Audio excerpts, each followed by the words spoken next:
si vous habitez dans les environs de Paris et que vous avez envie de voir en vrai quelques-unes des images qu'on vous a proposées, c'est plutôt spectaculaire pour ne pas dire plus. Et puis comme dans tous les sports, la vitrine, elle peut être les équipes Fagnon. Voilà, alors j'ai la chance d'avoir le maillot floqué à votre nom, mon cher Eric.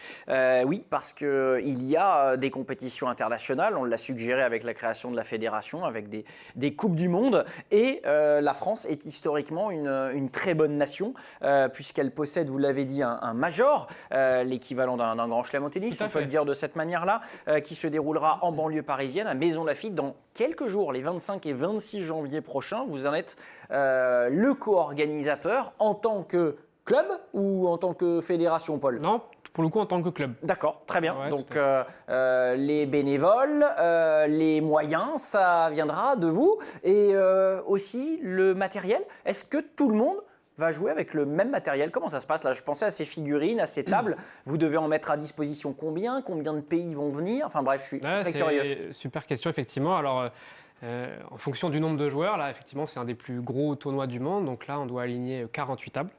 Donc ça représente. Il faut un bel espace. Voilà, c'est effectivement un bel espace. Et après, par contre, en ce qui concerne les figurines, pour le coup, chacun a la sienne ou les siennes. Puisqu'en fait, justement, c'est aussi, je pense, le truc assez intéressant avec ça, c'est qu'on peut les personnaliser, on peut choisir la couleur, on peut mettre des stickers, on peut choisir le type de base. C'est vrai qu'on n'en a pas forcément parlé, mais en fonction du type de base, on va plus pousser la balle, plus facilement tirer en l'air. Vous parlez de base, vous parlez de la base de la figurine, voilà, oui. Tout à fait. Et donc, en fait, tout ça fait que finalement, on se l'approprie. Et on peut même, on n'en a pas trop parlé encore, mais choisir différents types de bases en fonction des tapis. Parce qu'effectivement, même si les tapis sont globalement les mêmes, on a des petites spécificités, un peu comme au tennis sur herbe ou terre battue.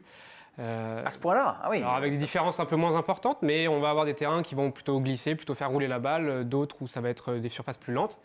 Et donc tout ça fait que voilà, chacun s'approprie un petit peu son matériel. Alors, il est clair que cette compétition se déroulera avec les figurines pour chacun de ces joueurs et le casting est beau puisque 24 des 25 meilleurs joueurs du monde seront présents. Donc si vous habitez dans les environs de Paris et que vous avez envie de voir en vrai quelques-unes des images qu'on vous a proposées, c'est plutôt spectaculaire pour ne pas dire plus, c'était un euphémisme.